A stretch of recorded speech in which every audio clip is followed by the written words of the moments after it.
All right, and we're live this morning here in Chicago. We have a great panel ready to kick off our Chicago Affordable Housing Real Estate Virtual Summit. As many of you have joined us previously, we like to thank all of our sponsors, all of our speakers that are joining us on both panels this morning, and as well of you, that are joining us live in your office or remote from home. We appreciate you taking the time. We miss you all very much, and we look forward to being live with you next year for this conference. Again, I'd like to thank all of our sponsors here this morning. As you know, we couldn't do this without you, so we very much appreciate it, and the speakers as well. If for any reason you're experiencing any connectivity issues while we're live here this morning, you're going to see a red reconnect refresh button at the top of your screen. Please just go ahead and hit that and reconnect with us. If that's still not working, please close out of your browser, come back in using Google Chrome. That's going to be the best browser for you to use. We're going to have a live interactive chat room. You'll see that on the right-hand side of your screen. Our moderator is going to be looking over that all morning long to do your questions. With that being said, I'm going to turn it over to Stacy to kick off our panel here. And thank you all for joining us. Great. Thank you so much. Thank you so much, everyone, for coming, and thanks for that introduction. And I'm going to start with introductions to the panel. I'll ask each panel to introduce themselves, and we will start with Nick. Go ahead, Nick. Good morning. My name's Nick Brunick. I'm a partner at Applegate and Thorne Thompson. And also a board member on the Illinois Housing Council. Applegate and Thorne Thompson's a law firm that specializes in working on affordable housing development and mixed income housing development, as well as other community development initiatives, everything from nonprofit facilities to health centers to manufacturing facilities and job deserts to small businesses and low-income communities.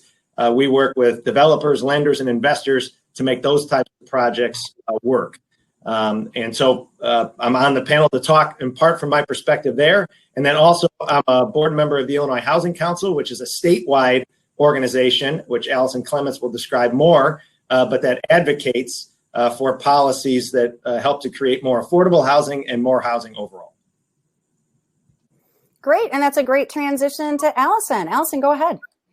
Thanks, Stacy. Good morning, everyone. I'm Allison Clements. I'm Executive Director of the Illinois Housing Council.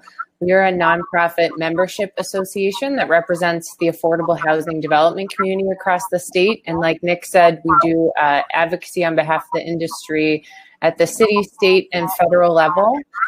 We have approximately 250 organizational members ranging from nonprofit to for-profit developers, architects, financial institutions. I believe everyone here on the panel is actually an IHC member. So glad to be here and excited for the conversation.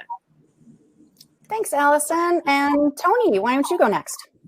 Good morning. I'm Tony Hernandez from CIBC Bank USA, where I head up our Community Development Investment Group, work hand in hand with our Community Lending Group to provide financing for affordable housing and other types of community development activities throughout the Midwest, but primarily focused on the Chicago region.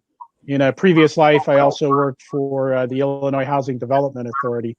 I'm here today to talk a little bit about the investor and lender perspective on affordable housing and the market in Chicago, and look forward to participating.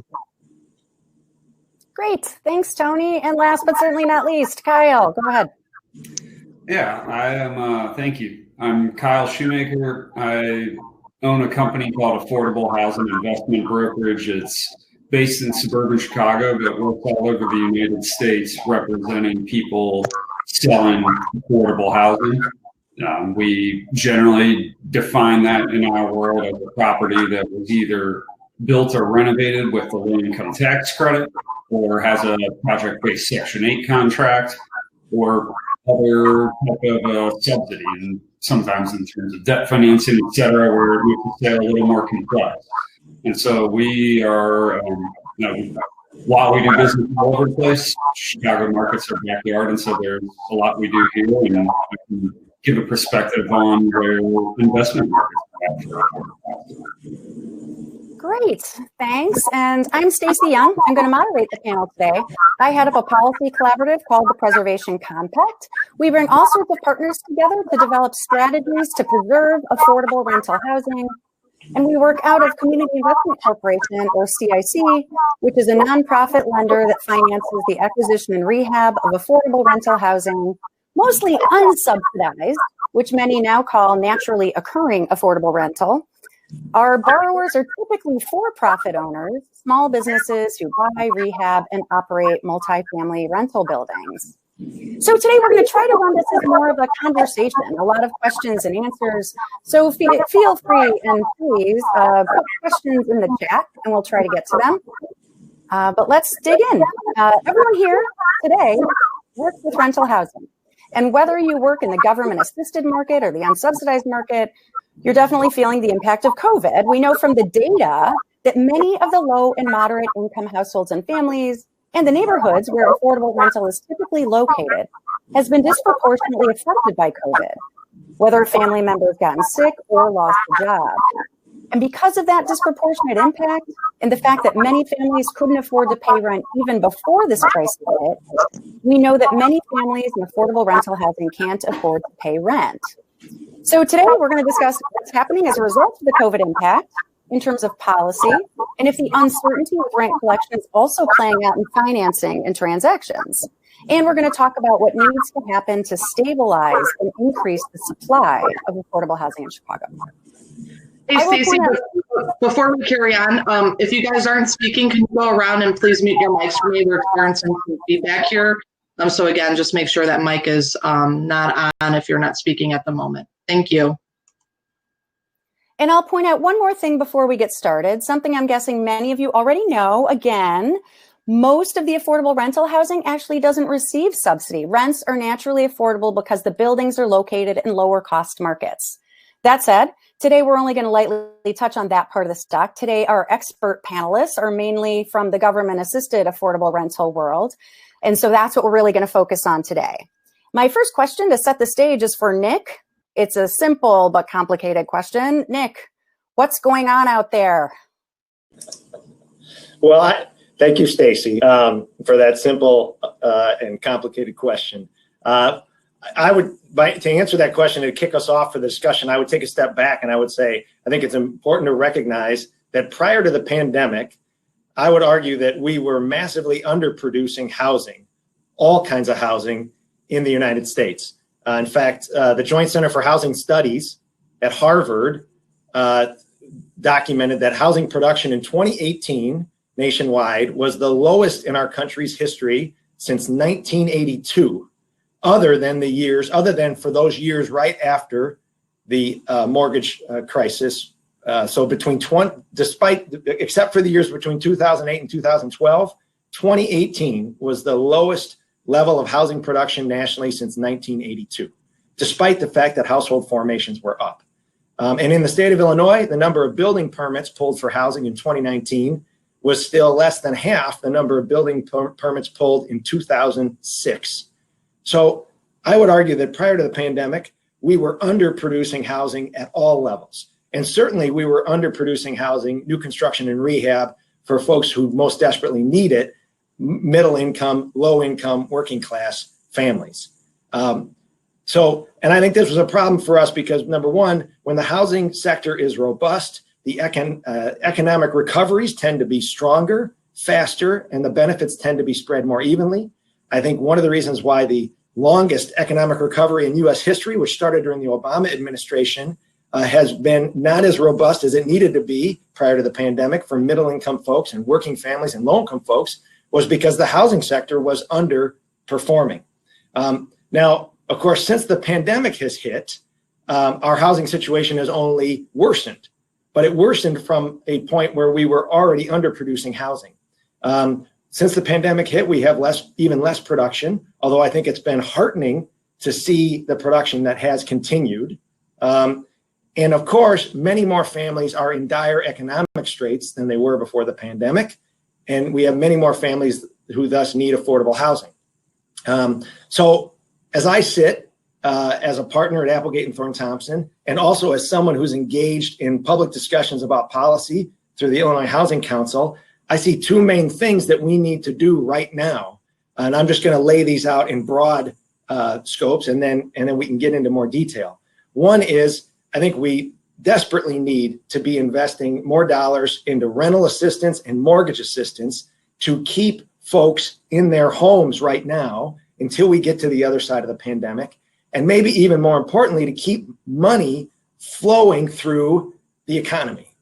We need dollars continuing to flow from renters and homeowners to landlords, to banks, and out into the broader economy.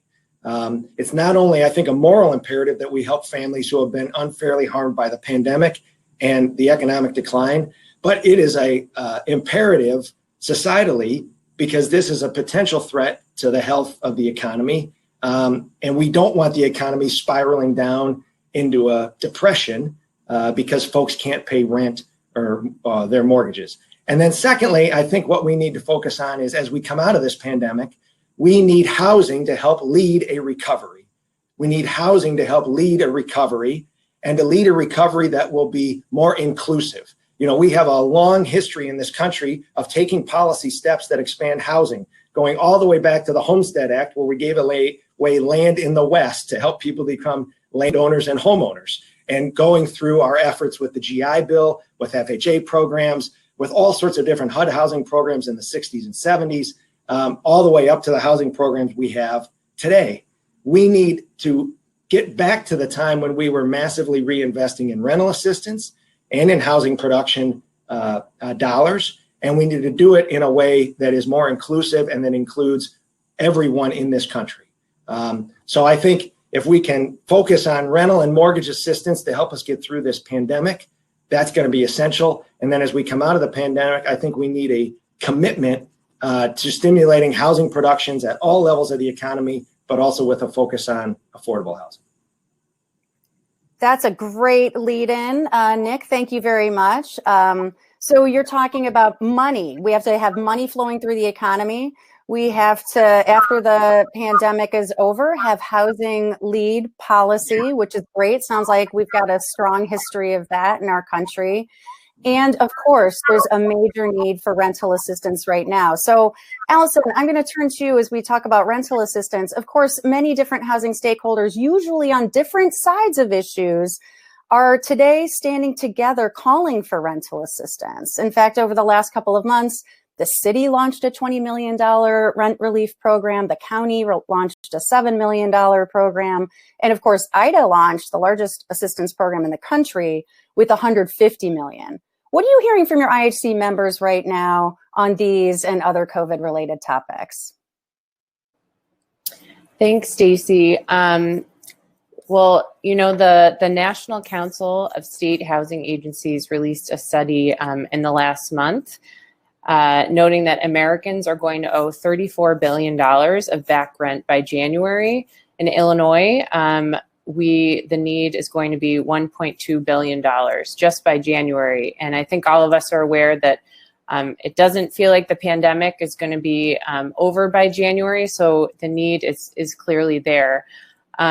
We, you know, as Nick noted, are focused. I wanted to take a step back on over the last several years, our members have been focused on increasing the production of affordable housing. So I wanted to talk about a few of our federal efforts, and then I'll get into the rental assistance.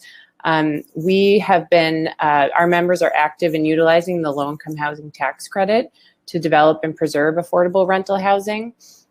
We've been pushing at the federal level for a massive expansion of that program through the Affordable Housing Credit Improvement Act. This is a bipartisan effort. We've received 12 members of the Illinois congressional delegation signing on to this act. It would increase the allocation of tax credits that come to states by over 50%. It would also fix the rate on the 4% low-income housing tax credit, which since the onset of the pandemic has really fallen to historic lows, which makes it harder to raise private equity to develop and preserve affordable rental housing. If passed, this act would increase production by over 17,000 homes over the course of 10 years. So we really think it's an important tool that we'll continue to push moving forward. On the other hand, as Nick noted, we've over the last several months since the onset of COVID really shifted also our focus in our federal advocacy efforts to how we can stabilize our existing stock of affordable housing. Tenants that live in low-income housing tax credit properties are still paying a portion of their income towards rent. So our members are feeling the impacts of tenants losing jobs or losing their income. And we want to make sure the existing stock of affordable housing that we have is not, is financially stable over the long term, and that we're not losing any units or properties because of COVID. So like you mentioned, there have been some rental assistance programs that have come out at the city and state level. I'll talk about IDA's program. The CARES Act that came out earlier in the spring had a portion of funds that could be used for housing-related efforts.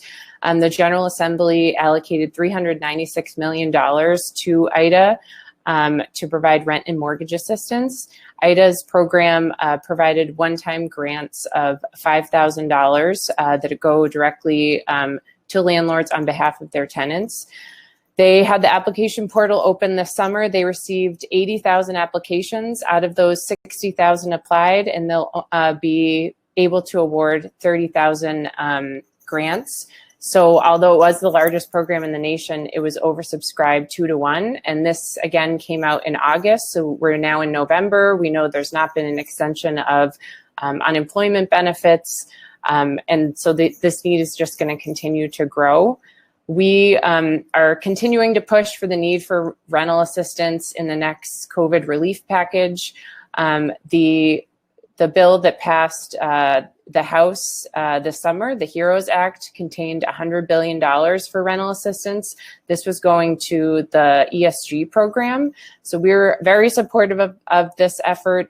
We were circulating a letter to our elected officials that was drafted by some national multifamily groups that was noting that any rental assistance program should go through multiple channels. I think there were some concerns that just allocating all the funds to one program, that there could be capacity issues to administer and get the funds out quickly, and that the ESG program is very targeted to a specific population. And we know that rental assistance is needed, from a variety of population types across the state. So those are some of our efforts, and I'm happy to dig in more later in the discussion. Great. Thanks so much, Allison. So Allison just outlined a lot of problems that owners continue to face in spite of assistance that has come down. That assistance is not enough, and they're still advocating, it sounds like, at IHC and lots of places for more relief. So Tony, there's a lot of problems out there. Are you seeing these concerns spilling over into the financing and investment environment? What are you seeing in terms of demand? Is your institution tightening up on terms and approving deals? What's going on your side? Thanks, Stacy. There's tremendous demand out there still, especially in the subsidized and regulated housing, the low-income housing tax credit world. Developers are pushing projects through. We're seeing just as many deals come across our desk, both on the lending side and on the equity side, as we were before. And some of the things that we were really concerned about early on in the pandemic, issues with would we be able to complete construction, would AC rehabs be a tremendous problem, really didn't play out the way we were worried they were, much to our relief, much to the industry's relief. In most markets, construction, and especially affordable housing construction, was considered an essential industry.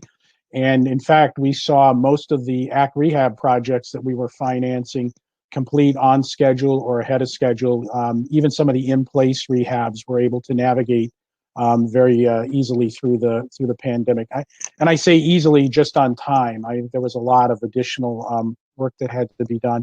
From a financing perspective, I was on a panel earlier this week where some of the largest investors in the country talked about record volumes for their equity deployment through this year.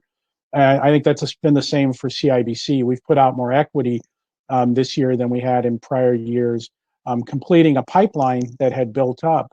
But it's really happening because the industry has sort of shifted from trying to keep up with the developers to kind of becoming more risk mitigators and figuring out how can we mitigate the potential risks that are out there. So when we start to look at a deal, yes, we are underwriting them a little more carefully, but we're not retrenching to standards that weren't already sort of negotiated with the industry beforehand around things like operating deficit reserves or operating guarantees, liquidity requirements. We're really just kind of migrating back to normal where we were before a frothy market had kind of gotten a little looser.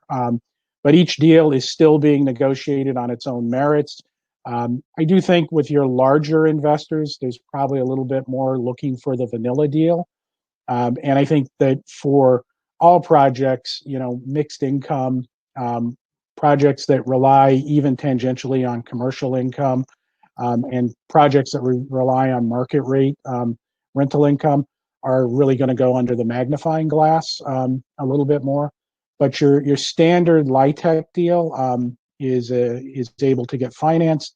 And one last thing I would say is that with the rate environment that we're in right now, the 4% LIHTC deals are as competitive as usual because they can compete for and underwrite larger permanent debt, and that's making those deals a little bit more feasible right now. Because the one stress that we can't anticipate is how big a burden there's going to be on state and local governments going forward, and their ability to fill financing gaps with soft dollars is most likely going to be very stressed going forward. Really interesting. So Kyle, it sounds like from Tony's side, he's saying that they may be taking a second look at market rate rental and deals with commercial, but on tax credit deals and other subsidized deals, they continue rolling along. What are you seeing in terms of transactions right now? Has volume or prices dropped in response to the crisis? Well, it's a mixed bag. As with so much stuff, there's some nuance to it. Overall, transaction volume is very high. Okay, the investor interest, I feel like, is as high as it's ever been. Okay, anybody who was already in this world has only doubled down on it. And in addition to that, I can say my office has been fielding a couple of calls every week since probably April or May from professional real estate investors who were not specifically in the affordable housing world before, but are reaching out to somebody like me saying, look, I'm really interested in starting to look at your deals and see if this is something I should be invested in, which I think can be a natural reaction to an economic crisis that's really bringing to light the housing issues that already existed and unfortunately are probably only getting worse now.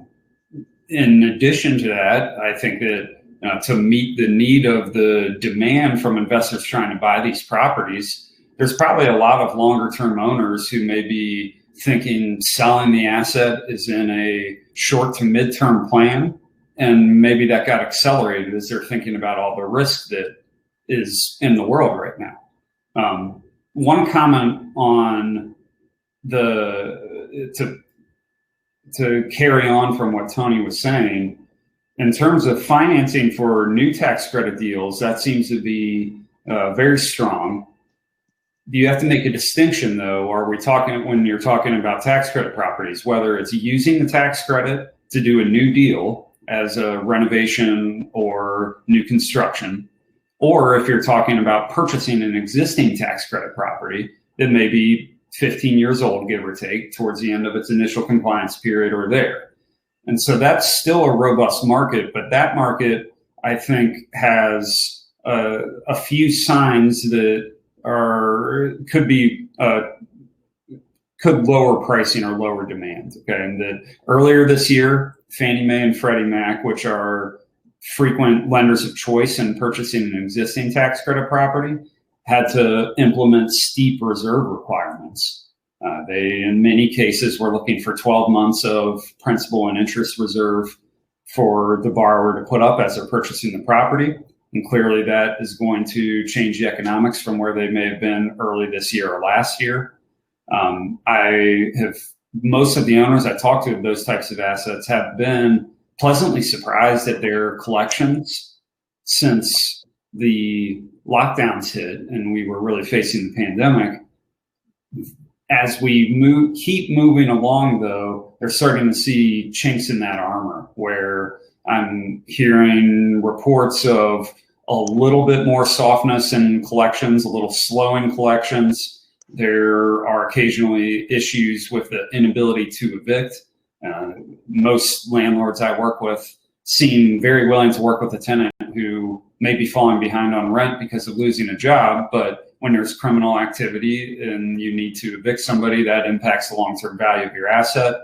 And one specific case I can think of now on a deal where somebody's buying an existing low-income tax credit property using conventional financing.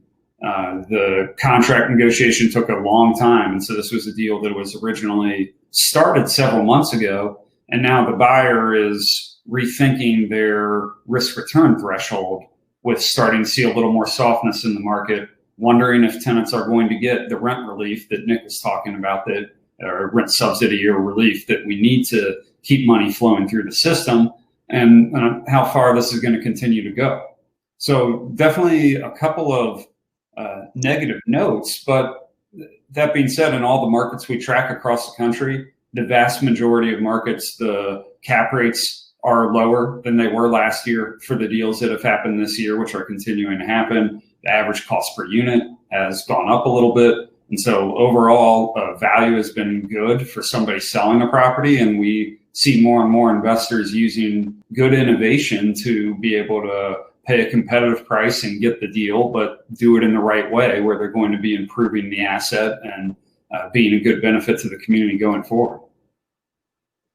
Thanks. That's really interesting. And again, keeping in mind that your experience that you just described is really in the tax credit part of the market. And just to come back to the unsubsidized part of the market and follow up on what you just said, Kyle, is it possible that in the unsubsidized part of the market where the tenants are not, being, somewhat protected by those regulated rents, may have less rental assistance in the building overall? You were saying that some owners are more interested in selling right now, but there are also some buyers in the tax credit and subsidized world that are new to that world. Do you suppose that perhaps some of the folks that might have been in the unsubsidized world are looking to the subsidized world in terms of stability?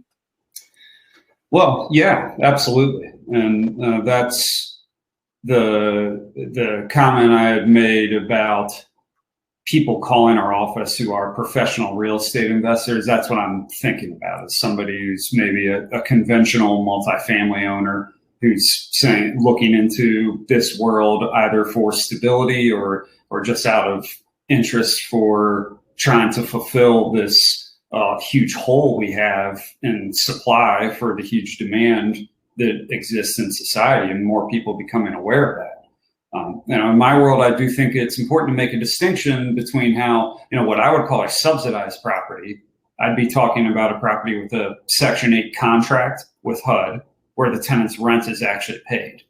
Okay, and that is kind of the ultimate in stability in this regard. And those deals are in exceptionally high demand. There's only a limited supply of them. There's a lot of people who want to buy them for many reasons, not the least of which being that provides a lot of stability. In the world of selling an existing tax credit property, okay, not structuring a new deal, but this is where somebody's going to be talking to me 10 to 17 years after they built the property and something in their business is changing and they need to move on from it. In those properties, the tenants are paying their rent. Okay, there's a cap on what can be charged. There's caps on the income, but I don't think of that necessarily as it is subsidized housing, but it's a subsidy to the developer, to the owner, not the tenant. And so it fulfills a vital need, and I would think has a lot more stability than high-end Class A conventional apartments might. But nonetheless, you still have some risks involved, and we are still going to be potentially facing issues if the job market continues in the path it is. And even at that reduced level of rent that tenant has to pay, they still have to pay it. It can still have repercussions if, going back again to Nick's overriding comments about what we're facing right now. Most of those tenants have been able to pay well, and the properties have performed.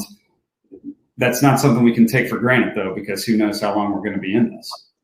No, that's right. That rental assistance is really critical, and a straight tax credit property without rental assistance doesn't have the same stability. Understood.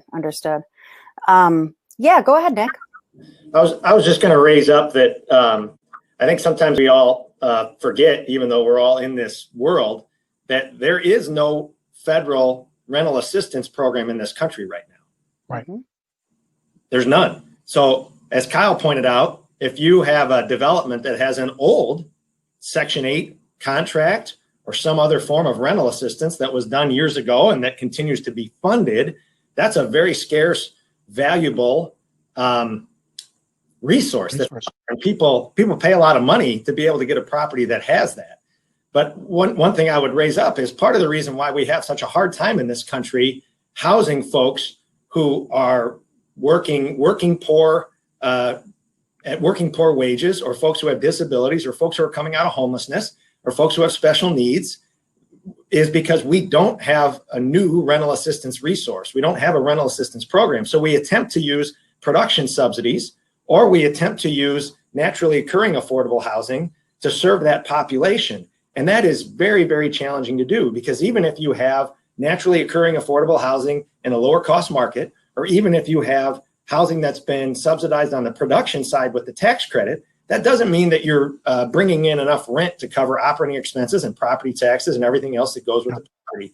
So if we're ever going to get serious about addressing the need for affordable housing for people whose incomes are lower, we're going to need to get back to, I would argue, to investing in rental assistance if we want to make that work.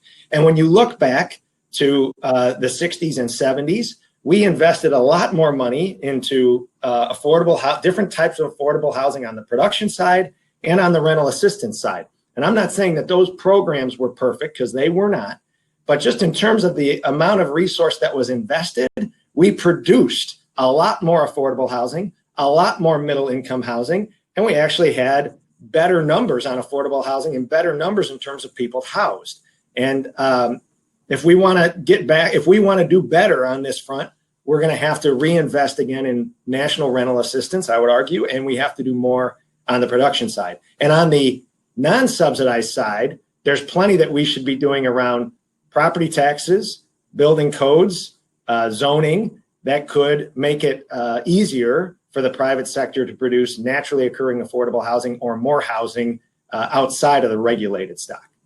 Well, what a great transition, Nick, because I was just thinking we should shift from talking about the federal policy level to the state policy level, and some of these policies that might, again, serve both the subsidized stock as well as the unsubsidized stock. So, Allison, earlier you were talking about some of those federal policy issues. Can you share more about what's happening on the state in your advocacy efforts in Springfield?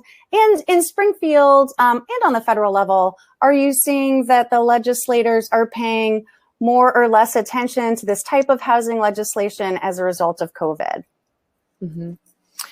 Yeah, well, I think even pre-COVID in Springfield, we saw over the last couple of years an increased interest in affordable housing, more legislators interested in the topic, looking for solutions. I think that was really based on the increased need that we're seeing around the state. I think Tony mentioned earlier that now our challenges we're talking about, some of the legislative proposals I'll discuss, is just how is the state going to pay for it? Without additional aid from Washington for state and local governments, I think we all know the challenges of the Illinois fiscal situation, and that is only getting more challenging. So it's something that we have to, I guess, be aware of moving forward. So two things that we are working on. in Springfield that we've been working on over the last year. IHC has introduced a bill in Springfield to create a state low-income housing tax credit. We're calling it the Build Illinois Home State Tax Credit. This is a model that has been implemented in 20 other states around the country. For those of us involved in using the federal low-income housing tax credit, we know that the tax credit always has to be paired with other sources of gap funding to make projects pencil out. And so a state tax credit is a way to generate additional private equity for affordable housing and fill those key financing gaps. We know that Illinois is currently leaving some federal tax credits on the table that are going unspent that we could be drawing down if we had the state tax credit in place. So our bill is estimated to create up to 3,500 new affordable homes or apartments per year. This would nearly double the state's current production coming out of IDA. And in terms of the state budget question, something that we've been pointing out is the way that the credit is structured. It would not be claimed by an investor until a project is completed. So although if we pass the bill during veto session in November, we will immediately start getting, the economic activity resulting from new projects being able to get up and running, but the state budget will not feel the impact for probably about 2 years because we know that's how long it can take to get a project completed. So we've had a lot of interest in this proposal, bipartisan support in Springfield. We're excited about it, and we think that it can be a real win for the state in generating new resources for affordable housing. Another bill that we're working on, and I know Stacey's very familiar with this because she's been a leading partner on the effort, is a property tax incentive for affordable housing. This is a model that would encourage investment and create and preserve affordable rental homes in both strong and weak markets.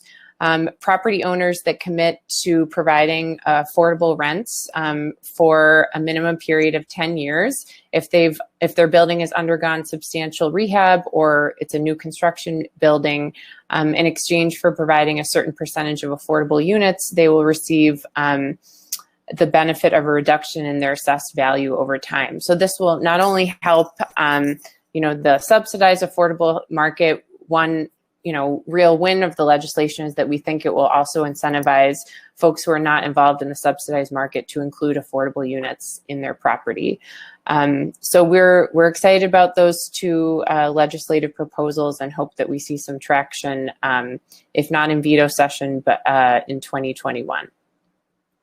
That's great. Thanks so much. And I like the property tax incentive, and the reason that we've got such great support, and I think we've got a really broad base of allies on it, because it does, as you point out, Allison, affect both the government-assisted properties as well as those unsubsidized buildings. If you invest in your property and you create some required amounts of affordability for a period of time, you get this property tax incentive. So it appeals to a very broad range of owners. That's super helpful. And of course, I want to dig in a little bit to your state tax credit that you were describing and turn back to Kyle and Tony.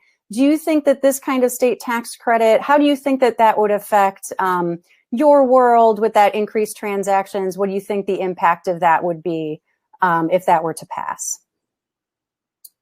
Well, I can say absolutely it would be a positive factor. And I think that it would likely ultimately increase transactions because it would just be one more tool that would help a developer who is looking to preserve or create affordable housing to be able to pay as competitive of a price, be able to structure what they need to structure to make the deal happen. There's always a limit of resources, and so one more resource would help. I think it would have a positive impact on value because it would just bring renewed or increased investor and developer interest into the state.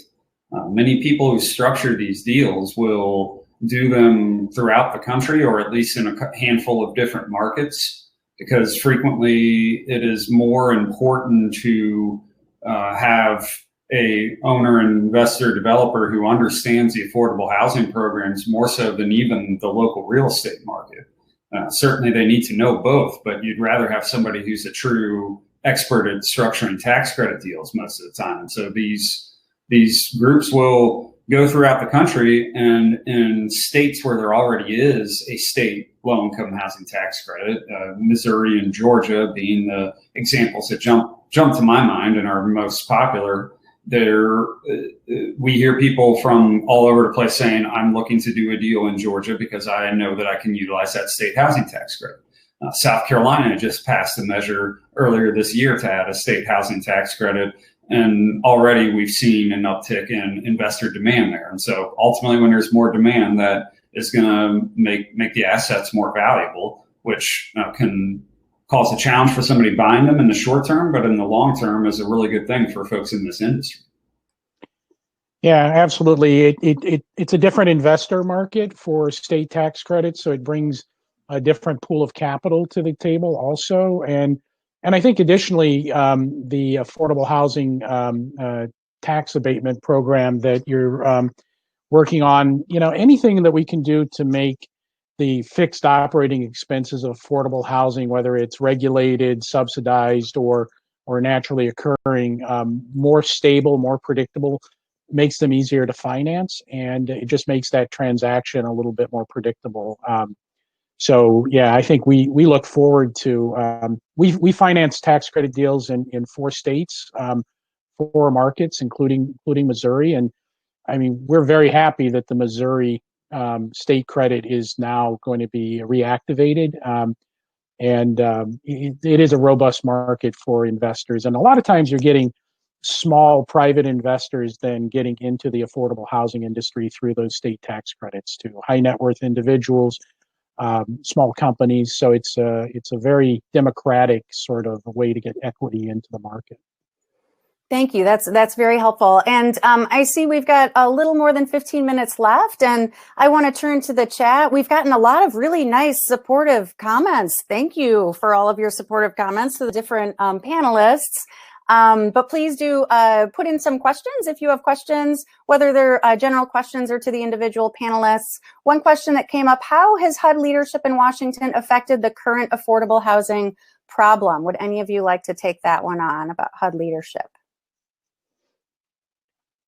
Well, I can just say one positive thing is that up to now there's been unwavering support for Section 8. There's been increased budget authority to ensure that PHAs around the country are able to fund their contracts. And so that's removed uncertainty from that strongest part of the market, because there was anticipation that there would be very increased demand. And of course, that's been true. And then of course, locally, we have a tremendous team in our region, and have for many years, but especially right now, we have great leadership locally. Go ahead, Nick. I want to second Tony's comments, and especially lift up the fact that locally, the HUD office has been tremendous, and I think they've been tremendous during this pandemic because they've really worked hard to be flexible, to be responsive, and to keep housing production going, whether it be rehab or new construction, and to be a real partner with everybody. And I think that is tremendous and a true testament to Dan Burke and others in Chicago. My question back to the question would be, is there any leadership in DC from HUD? Fair enough, Nick. I think I'd be happy to sort of, turn into some more interesting political questions, but really quickly, I do want to ask the panel, and I know this comes up again and again, but obviously all of us on the panel anyway don't know about the audience, but I'm presuming, unless I'm guessing age is wrong, we all lived through the last downturn. And what are some of the changes? What are some of the differences between what happened in 2009 and what's happening now? And perhaps what are some of the opportunities in this crisis that we didn't see before, or bigger challenges? I can chime in on this a little bit, and because this also kind of continues the answers to the last question about HUD leadership, and from a business perspective, the dramatic difference between now and 2009 was in 2009 the crisis was created by the financial system, and here obviously we're dealing with something much different. And so that in 2009, real estate transactions largely completely froze because lending froze. And a buyer is usually going to be borrowing 80%, give or take, of the cost of acquiring a property. So when they couldn't get that loan, there was a lot of deals that just weren't happening. And that's simply not the case now. And so I've talked a number of times about observing the different responses all of the interested parties in making these deals work have had, and have got to say that not just the local HUD office here, but other HUD offices I've worked with around the country have been really impressive with their flexibility and response to being able to streamline their processes and make things happen when they're largely working from home and in a difficult environment to keep deals going. So I think that's a major difference in the prior crisis, that all our tools are still moving, and now the theme that we've all been working on here is that the need is only getting greater. So I think it's really important for anybody who has a vested interest in housing markets, whether it's subsidized or not, that they give whatever support they can to these initiatives to address the problem. Join IHC is a sort of a small step you can take to be more aware and give your support to this world. But the more successful the initiatives we're all promoting are, the less likely a private real estate owner is to face unwanted regulation like a rent control regulation in an attempt to address these issues. I would add, and I think everything Kyle said is absolutely correct. I would add that the previous crisis, it was really sort of a supply side crisis, right? There was no capital flowing into affordable housing production. This crisis is demand. We haven't gotten there yet, but if we don't do something to prop up rents and incomes, expanded rental subsidy, extended unemployment insurance, we're going to have a demand problem, meaning people will not be able to pay rent. And I think this points to a long-term issue. Government was able to step in and provide tax credit exchange dollars, TCAP, a lot of things to keep the affordable housing industry, especially the tax credit industry, going. And the rental subsidy wasn't necessary at that time there wasn't the drop in demand at that time that there is today, because the gigantic drop in employment is so, and it's happened so rapidly. But it's kind of pointed out a weakness in the industry. What the tax credit industry does, what the regulated housing industry does so well, yes, we produce units, we could find ways to produce more units, but we reduce the rent burden. We all hear about this concept of a rent burden where people are paying 60% of their disposable income, maybe even more than that, and trying to get that down to 30% of their disposable income. If you live in regulated housing, whether it's subsidized or not, you're pretty much at about a 30% rent burden. That's the idea of the program. And that's terrific as long as you have a source of income. Once you take away that source of income, it becomes, you are more likely to be able to support that rent burden than somebody who's at a 50 or 60 or 70% rent burden. But at some point, you're still going to have to make that choice between paying for medicine, paying for food, or paying the rent. So we need to find a long-term solution that provides more rental subsidy, as Nick has talked about, as Allison has talked about, and I think Kyle has alluded to as well, in order to make this program, the LIHTC program, regulated housing, and especially naturally occurring affordable housing, sustainable in the long term. Because this is the crisis we're faced with today, and it's shown there's still a gap in the program. Yeah, I totally supported by what everybody else has said here on the panel today. And I was going to get to a couple of the questions in the chat.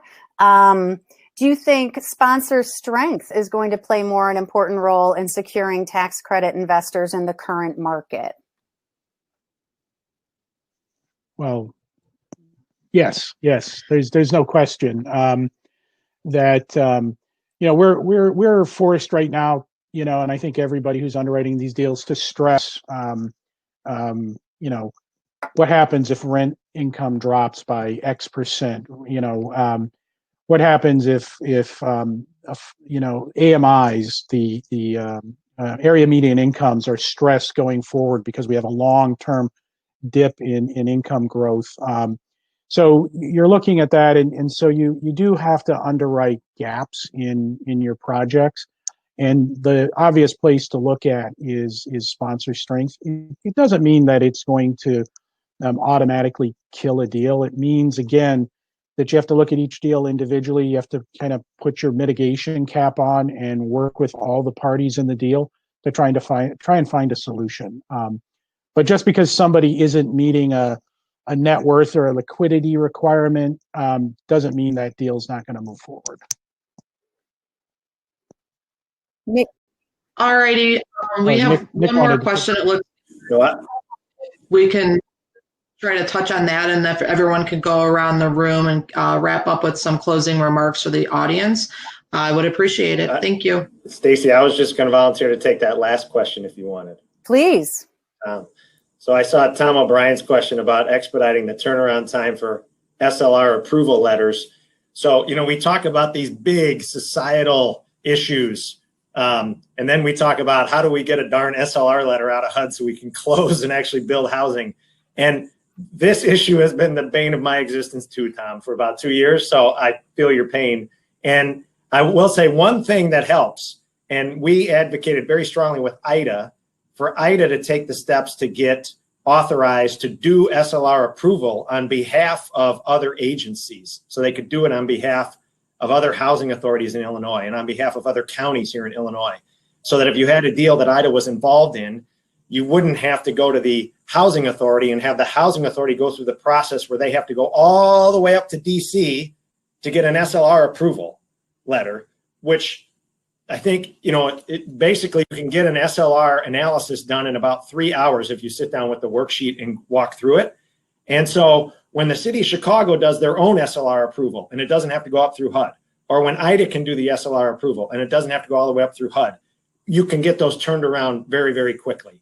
So I think one thing to do is I think we should applaud IDA for taking on the task of starting to do that. And we should encourage IDA to do more of that, because then if it has to go all the way up to HUD DC, and this is not disparaging a remark about anybody who works for HUD, because they're doing as best they can with as many reviews that they're getting.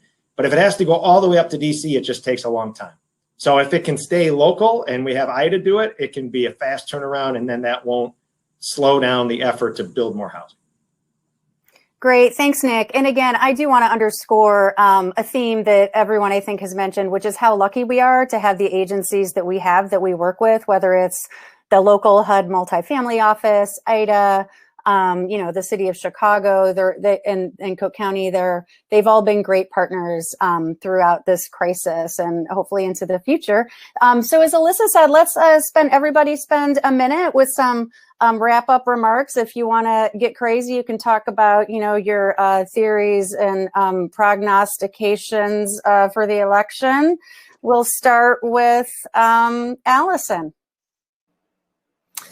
Well, I'm not going to touch on the election, but I want to thank Kyle for pitching everyone on the all the participants to join IHC. So that would be my closing remark, is that if you're interested in affordable housing and want to, interact in this world, participate in our advocacy efforts, meet other folks like everyone on the panel, feel free to reach out to me. I'm sure Alyssa can share my contact information about our work, and we'll continue to push for more resources in our daily work, because we know the need is there.